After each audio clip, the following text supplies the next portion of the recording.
teori-teori pengembangan sumber daya manusia dalam aliran-aliran filsafat. Assalamualaikum warahmatullahi wabarakatuh. Perkenalkan, kami dari kelompok 5 yang beranggotakan Islahuddin Akbar, Muhammad Yafi Bukhari, Risma Riani, Syahlan Sri Umiati, dan Yazid Baresi Fadli. Baik teman-teman, outline pada materi hari ini yaitu A. Hakikat pengembangan sumber daya manusia dalam pendidikan Islam. B. Konsep fitrah dalam pendidikan Islam. C. Beberapa konsep aliran filsafat pendidikan Islam berkaitan dengan fitrah. D. Implikasi pengembangan sumber daya manusia dalam pendidikan Islam. E. Beberapa teori aliran filsafat berkaitan dengan sumber daya manusia. Oke teman-teman, kita masuk ke subbab yang pertama, yaitu hakikat pengembangan sumber daya manusia dalam pendidikan Islam. Hakikat pengembangan sumber daya manusia dalam pendidikan Islam adalah usaha sadar agar sumber daya manusia atau potensi-potensi manusia tumbuh dan berkembang seoptimal mungkin, sesuai dengan kapasitas tujuan pendidikan Islam.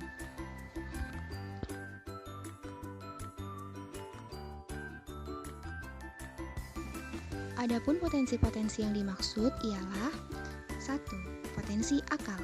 Manusia memiliki potensi akal yang dapat menyusun konsep-konsep, mencipta, mengembangkan, dan mengemukakan gagasan. Dengan potensi ini, manusia dapat melaksanakan tugas-tugasnya sebagai khalifah di muka bumi. Lalu yang kedua ada potensi ruh. Manusia tentu memiliki ruh. Sebagian para ahli mengatakan bahwa ruh adalah nyawa, sementara sebagian lain memahami bahwa ruh pada manusia sebagai pendukung dan peneguhan kekuatan batin. Terlepas dari mana yang benar soal ruh, memang bukan urusan manusia karena manusia hanya sedikit pengetahuannya. Lalu yang ketiga ada potensi kolbu. Kolbu tidak dimaknai sekedar hati yang ada pada manusia. Kolbu lebih mengarah pada aktivitas rasa yang bolak-balik, seperti sesekali senang, sesekali susah, kadang setuju, kadang menolak, dan lain sebagainya. Lalu yang keempat ada potensi fitrah. Manusia pada saat lahir memiliki potensi fitrah. Fitrah bukan berarti sesuatu yang suci, melainkan bawaan sejak lahir. Lalu yang terakhir ada potensi nafs.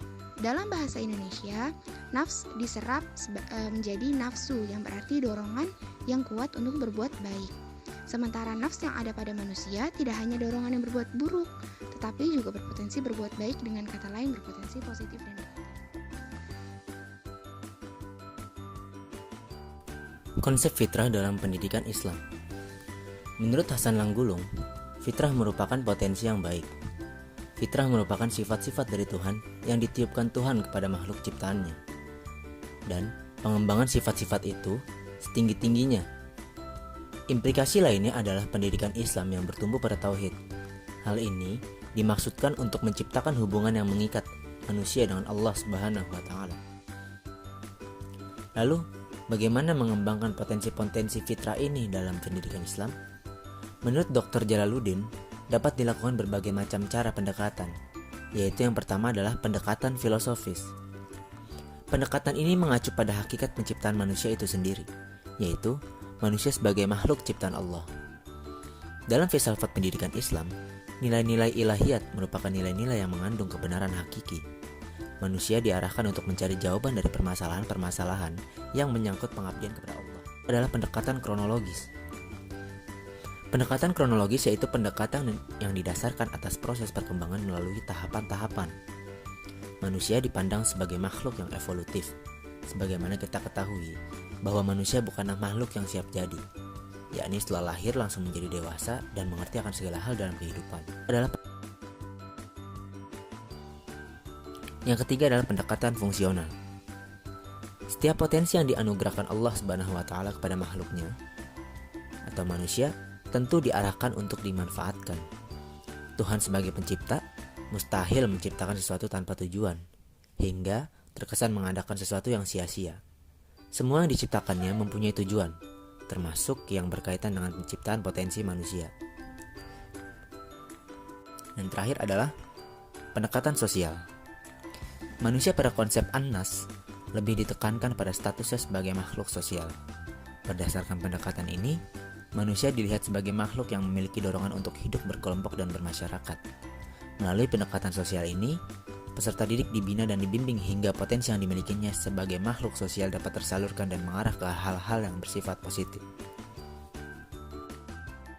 Selanjutnya ada beberapa konsep aliran filsafat pendidikan Islam berkaitan dengan fitrah. Yang pertama ada konsep fatalis pasif. Konsep ini menyatakan bahwa baik atau jahat, semuanya atau sebagian sesuai dengan rencana Tuhan, sehingga faktor eksternal tidak begitu berpengaruh terhadap penentuan nasib seseorang. Hal ini dikarenakan setiap individu terikat dengan ketetapan yang telah ditentukan oleh Allah Subhanahu wa Ta'ala. Lalu yang kedua ada konsep netral pasif. Konsep ini beranggapan bahwa anak lahir dalam keadaan suci, utuh dan sempurna, serta dalam suatu keadaan yang kosong. Faktor eksternal, terutama orang tua, sangat berperan dalam membentuk karakter seseorang. Pengaruh baik dan buruk akan terus mengiringi kehidupan setiap insan, sehingga karakter yang terbentuk tergantung mana yang lebih dominan dalam memberi pengaruh, entah itu baik ataupun buruk. Yang ketiga ada konsep positif aktif. Konsep ini menyatakan bahwa bawaan dasar atau sifat manusia sejak lahir berkarakter baik, kuat, dan aktif. Faktor lingkungan berpengaruh dalam membelenggu manusia, sehingga terdapat insan yang menjauh dari sifat bawaannya. Lalu yang keempat adalah konsep dualis aktif. Konsep ini menyatakan bahwa manusia memiliki dua sifat yang sama kuatnya, yaitu sifat baik dan buruk. Sifat yang akan menang tergantung terhadap lingkungan yang mendukungnya. Bila seseorang dekat dengan orang-orang yang berkarakter baik, maka orang tersebut akan mengambil sifat baiknya, sehingga di dalam dirinya akan lebih dominan sifat baik ketimbang sifat buruknya. Begitupun sebaliknya. Selanjutnya adalah implikasi pengembangan sumber daya manusia dalam pendidikan Islam. Yang pertama adalah implikasi hakikat pengembangan sumber daya manusia dalam pendidikan Islam. Pendidikan pada dasarnya mengembangkan seluruh aspek pada peserta didik, baik aspek afektif, kognitif, maupun psikomotorik. Sumber daya manusia sebenarnya dimiliki setiap individu sejak lahir.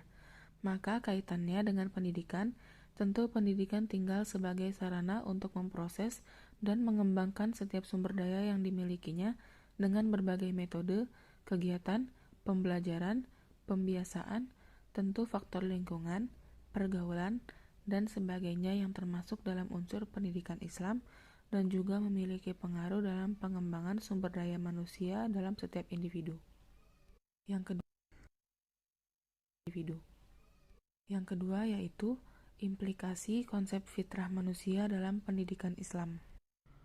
Pendidikan Islam adalah usaha bimbingan jasmani dan rohani pada tingkat kehidupan individu dan sosial untuk mengembangkan fitrah manusia. Sebagai makhluk pilihan Allah, manusia mengemban tugas ganda, yaitu sebagai khalifah Allah dan Abdullah atau abdi Allah. Untuk mengaktualisasikan kedua tugas tersebut, manusia dibekali dengan sejumlah potensi di dalam dirinya. Potensi-potensi tersebut dimiliki manusia sejak dilahirkan individu. Yang ketiga adalah implikasi aliran filsafat berkaitan dengan sumber daya manusia dalam pendidikan Islam. A. Implikasi fatalis pasif. Dalam pendidikan Islam, implikasinya jika tidak diberikan penjelasan yang tepat maka akan bermakna negatif, karena adanya kecenderungan atau anggapan bahwa peserta didik seakan pasrah karena baik, pintar, bodoh tidak ditentukan oleh pendidikan melainkan ketetapan yang telah ditetapkan Allah sejak ia lahir. Akan tetapi, jika setiap individu menyadari implikasinya dalam pendidikan ialah sebagai penyampaian sumber-sumber belajar sedemikian rupa agar perkembangan bawaan itu menjadi optimal. B. Implikasi konsep netral pasif, positif aktif, dan dualis aktif. Aliran netral pasif mengatakan bahwa kemampuan individu untuk berkembang adalah pasif dan sangat tergantung dari polesan lingkungan terutama pendidikan. Hal ini berarti pada dasarnya manusia bersifat netral yang berpotensi untuk tidak baik dan tidak pula buruk. Tokoh aliran ini adalah Ibnu Al-Badr. Selanjutnya, aliran positif aktif berasumsi bahwa dasar manusia sejak lahirnya adalah baik, sedangkan kejahatan bersifat aksidental. Tokoh aliran ini adalah Ibnu Taimiyah, Ibnu Qayyim Al-Jauziyah, Muhammad Ali As-Sobuni, Mufti Muhammad Syafi'i, Ismail Raji Al-Faruqi, Muhammad Asad, dan Syah Waliullah. Yang ketiga adalah aliran dualis aktif. Aliran dualis aktif berasumsi bahwa bawaan dasar manusia itu bersifat ganda atau dualis. Di satu sisi, sifat dasarnya cenderung kepada kebaikan, dan di sisi lain cenderung kepada kejahatan. Tokoh aliran ini adalah Said Qutb dan Al-Syariati. B.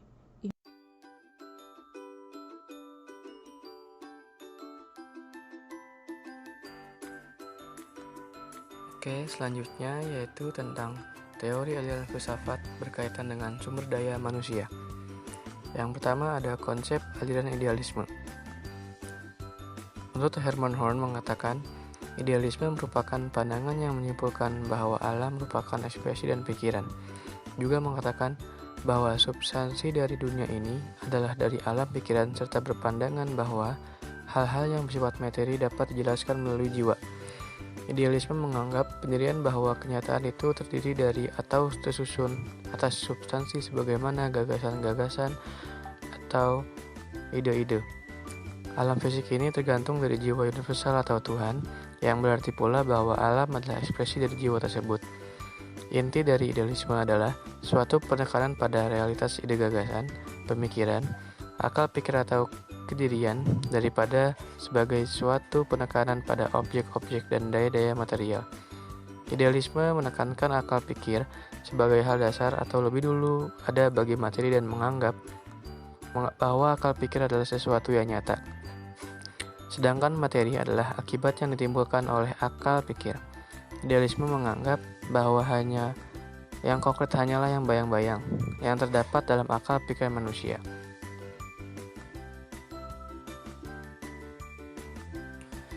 Yang kedua, konsep teori rasionalisme.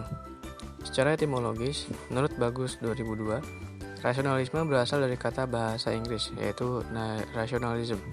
Dan menurut Edwards 1967, kata ini berakar dari bahasa Latin ratio yang berarti akal. Lassay 2000 menambahkan bahwa berdasarkan akar katanya rasionalisme adalah sebuah pandangan yang berpegang bahwa akal merupakan sumber bagi pengetahuan dan pembenaran. Paham rasionalisme ini beranggapan bahwa sumber pengetahuan manusia adalah rasio. Jadi, dalam proses perkembangan ilmu pengetahuan yang dimiliki oleh manusia harus dimulai dari rasio. Tanpa rasio, maka mustahil manusia ini dapat memperoleh ilmu pengetahuan. Rasio itu adalah berpikir, maka berpikir inilah yang kemudian membentuk pengetahuan. Dan manusia yang berpikirlah yang akan memperoleh pengetahuan. Semakin banyak manusia itu berpikir, maka semakin banyak pula pengetahuan yang didapat. Berdasarkan pengetahuanlah manusia berbuat dan menentukan tindakannya, sehingga nantinya ada perbedaan perilaku, perbuatan, dan tindakan manusia sesuai dengan perbedaan pengetahuan yang didapat tadi. Yang ketiga, ada konsep teori realisme. Dalam arti filsafat yang sempit, realisme berarti anggapan bahwa objek indera kita adalah real. Benda-benda adanya itu terlepas dari kenyataan bahwa benda itu kita ketahui atau kita persepsikan atau ada hubungannya dengan pikiran kita. Kelompok realis membedakan antara objek pikiran dan tindakan pikiran itu sendiri. Pada umumnya, kaum realis menekankan teori korespondensi untuk meneliti kebenaran pernyataan-pernyataan. Kebenaran adalah hubungan erat putusan kita kepada fakta-fakta pengalaman atau kepada dunia sebagaimana adanya. Kebenaran adalah kepatuhan kepada realitas yang objektif. Seorang realis menyatakan, ia tidak menjauhkan diri dari fakta yang nyata. Ia menekan kemauan-kemauan dan perhatian-perhatiannya dan menerima perbedaan dan keistimewaan benda-benda sebagai kenyataan dan sifat yang menonjol dari dunia. Ia bersifat curiga terhadap generalisasi yang condong untuk menempatkan segala benda di bawah suatu sistem.